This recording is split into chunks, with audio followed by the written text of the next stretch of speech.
All right, Cole Sean here for MMA News with Max Griffin, who picked up a big win. Max, how's it going? I'm good, bro. How are you, man? I'm doing well. Obviously, we got to talk about that finish. When you land that elbow, you could hear you say something in the cage. What did you say when you saw this there? Dude, when I look back, I seen it from like an inch away, bro. And I said, "Oh my God!" Like, bro. I mean, unexpected. Ugh. And he was like a what kind of look? And it was over. I said it was over, and right the split second, right there, Mark Smith called it, and it was good. Almost cut it, dropped it on the floor. Pretty crazy. Did you know the fight was over right when you saw it? You're like, no Yeah. way, this Oh is yeah. going on. Yeah. Totally. Totally. It was done. Yeah. I mean, they'll stop it with a bad cut, and that was disgusting. So that wasn't gonna. Yeah. You know, felt good. Was that the grossest thing you've seen in a fight? Because to me, that's right up there. I think so, man. I mean, I've seen some people get their legs broke and Yeah. different stuff, but I haven't seen anything that gruesome. Like rubbing my head on it, like yeah. Yeah. I did an interview after, and I mentioned, there's been some other pretty bad ear injuries. Leslie Smith had one, Yeah. but they said it wasn't like that. And then the guy who fought Kimbo had his cauliflower ear exploded. But they said that this is by far the worst, by far the most gruesome, disgusting. My mom was mad about it. But it's part of the game. Yeah, and then obviously it goes down as a TKO win. What was that like to finally get that finish win in the UFC again? Man, it felt great. I feel like he was going, like, I just had to point it on him at the end, started getting that volume up. I thought it was a matter of time, but I think that elbow really just it's gross, man. I don't know how much you pay attention to like the gambling side of UFC, but Ramiz was a popular underdog pick. If you looked at a lot of the so-called like touts and professional gamblers, a lot of them were all over Ramiz. Why do you think people were continuing to overlook you? Do you think it's just because they looked down your record and they're like, oh, he lost this, but half those losses, a lot of people thought you won. Yeah, a lot of people that don't know, I'll have people talk shit like, oh, you've lost, 2 of your last fights, or you lost this and that, trying to talk shit to me, and it's like they didn't see those fights. Anyone that has seen my fights knows, I'm not just saying that. I'm not just one of these guys that gets beat up all the time and acts like, it's not the case. Like these fights are close, man. And so my record don't mean nothing, but now it's gonna I'm gonna get the streak running straight up. We talked before the fight, and you were saying he's not on your level, and you're going to make that clear, and you're going to dominate. You were pretty fired up for that, but do you think you kind of proved that he wasn't on your level? Yeah. At the end he said, he wanted to kind of box with me. He wanted to show that he could box out there and do some stuff. So like I was saying, man, I've been here for a long time. Much respect to him. He said he had a lot of respect after the fight. I don't know what he really said after, because he asked me if I heard he said anything, and I said, yeah. I've been hearing that you're just gonna come in there and submit me, So I told him that, and he was just like, and then we never overlooked you, you know. It just felt good to dominate him. And look, I watched the fight yesterday, like, so what's it, Monday? So I didn't even see it all Saturday. I just saw the ear thing a million times, but I didn't see the fight. I had pretty good footwork. I was moving around. Like, it was a great fight. I think it's my best performance as far as my footwork and my striking and not avoiding the takedown entirely. Dominic Cruz was saying how I was moving so well that he couldn't even shoot. Trevor Whitman was on there mentioning the same kind of thing. I was stepping to the right when I needed to, and it really shut down his takedown, forcing him to try to strike, and it was great. And I think entering while the fight, a lot of people were basically saying you're a much better striker. He's probably better jiu-jitsu, but I thought your wrestling was better. Where I thought, like, I think he has a credential as he can be in jiu-jitsu, but I didn't think he would be able to take you down because I think your wrestling is really underrated. So Did you go into this fight thinking it would be a stand-up, or did you expect him to shoot at some point? I thought he was gonna shoot the whole freaking time. We've been training so much takedown defense and morally not even letting him shoot by being where you're at, you know. But he has an outside single that he really likes, and always wins out by submission. So he had to go to the ground, but I didn't let him. We even locked up a few times. I showed him I was strong as shit, and showed him like, you know, let him know like, and threw him off me when we got close. Like I'm not just some gumshoe, you know. And I think I proved it, you know. And well, end of the first round, you were actually the one looking to take it down. Was that kind of a joke, or were you actually going for the takedown? I didn't want to put too much into it, but I wanted to do it just to show him, like, what's up, you know? Yeah, I didn't want to put too much energy, but it was a good position, and I put a little on it just to get in his head a little bit. Your footwork, was that something you were really working on this camp? Because I don't think I've seen you move that well in your UFC career. Yeah, we've been working on it, but I didn't think it was going to look like that, you know? Like I said, I was moving around. I was first person, right? When I look back at it, I was looking damn good, bro. In and out, right on the outside of his punches. I mean, don't get me wrong, I have a lot of stuff I need to work on, and different little things that I saw on there and I wanted to do. And, you know, like the first round, you know, I really tried to get him my right hand, but I didn't want to commit too much or throw too much stuff down low, throw too many kicks, because he thought he's going to shoot. So, you know, I didn't want to give him any chance to be able to execute his plan.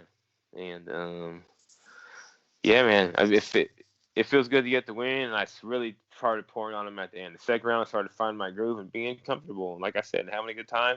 And the third round, they said max volume, so I just started putting the volume up, and then that's when his ear almost got punched off, and then I had to finish it up.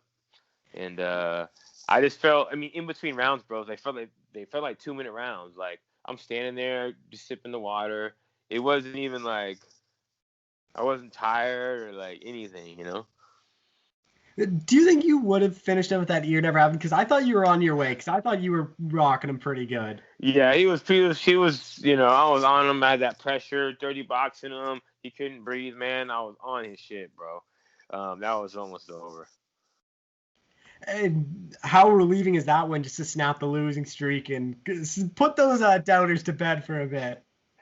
It feels good, bro. Like, I know what I could do, you know? So when I go out there and I'm not able to do what I could do, it's more frustrating for me. Like I know what I could do. It's not like I can't do that. So for me, it's more frustrating to myself when these fights are so close. Like, hey, if I'm just having a good time, I could lose all these guys. But when I'm stiff and I'm tense, I slow down. I'm not moving as much. I'm not being fluid.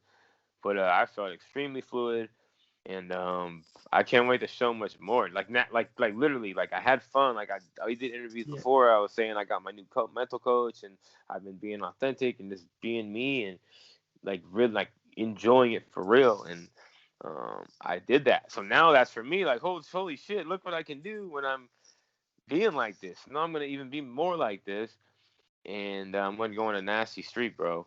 I have a lot of weapons and a lot of juice is coming. Well, that's what I want to touch on. Is when we talked before, you got a mental coach because you weren't having fun. You said this was your first camp you had fun since, what was it? I think you said the Mike Perry fight. So in the fight, yeah. To finally have fun in there again.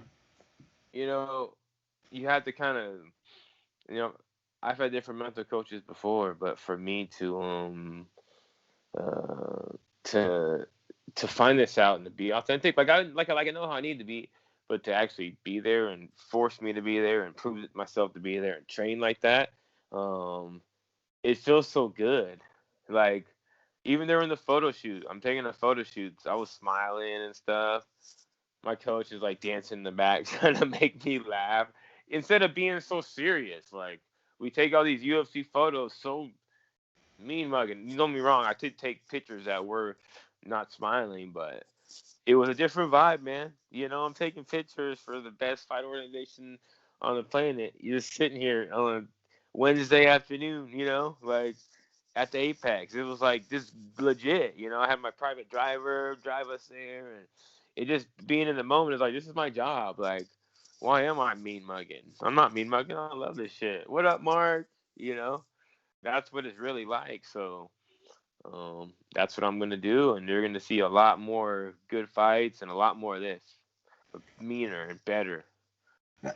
How quickly do you want to turn this around? Because you really didn't take a whole lot of damage. I think you just had that one tiny little cut. Well, I'm having a baby in February, so I either want it to be in like January, Or maybe, or after.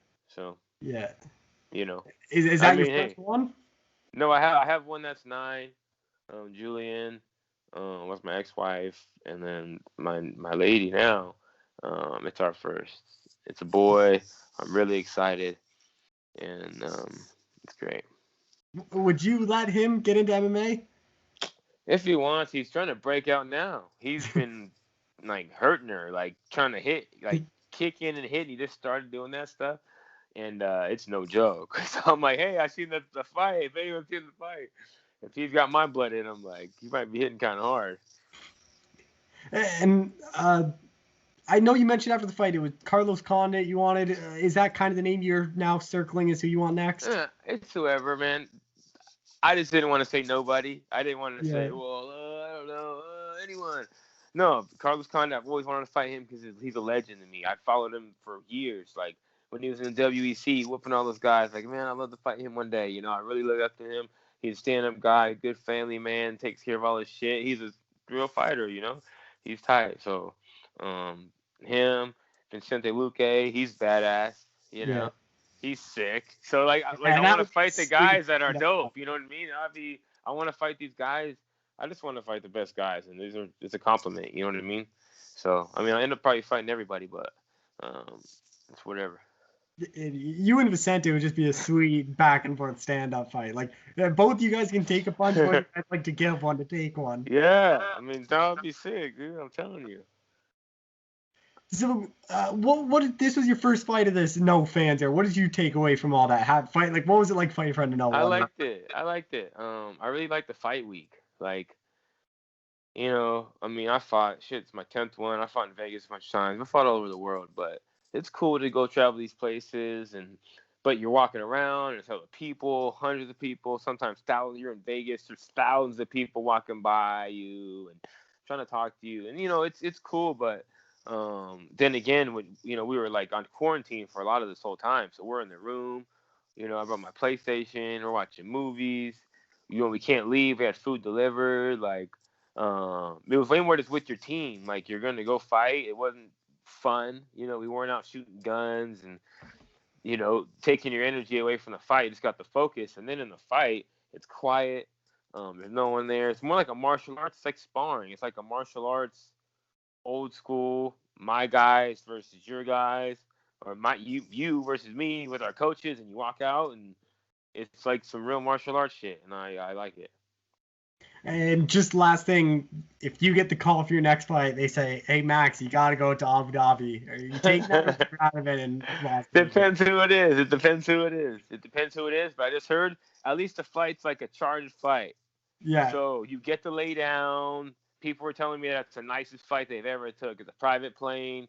They had the best like filet and lobster they've ever had on the plane. You get to sleep. You get your private thing. I've been to China and shit. You sit on a little Lego chair and call it a day. And that for 20 hours isn't the business. But if you could lay down, get some filet, I might be up my alley. Oh, one more quick thing is you showed off the afro on the UFC and the picture. Is that the new hairdo from now on? Yeah, for sure, man. COVID, I grew it. I used to have it long when I was young, and I have a really nice afro. So yeah, I grew it out, and I'm still growing it. It's just twisted up now, so it's kind of hard to fight it because it's real floppy. And it could get in people's eyes. But I'm gonna grow it. It's gonna be long, man. It's gonna get longer and longer and longer. It's already out of the picture. If you look on the picture of the thing, I'm still like my ID in high school, it was my head and then all black. The black was all the picture. So I'm gonna grow my hair, bro. It's gonna be good. All right, well, Max, thank you so much for doing this again. I really appreciate it. Hell yeah. Let me know. I'll holla.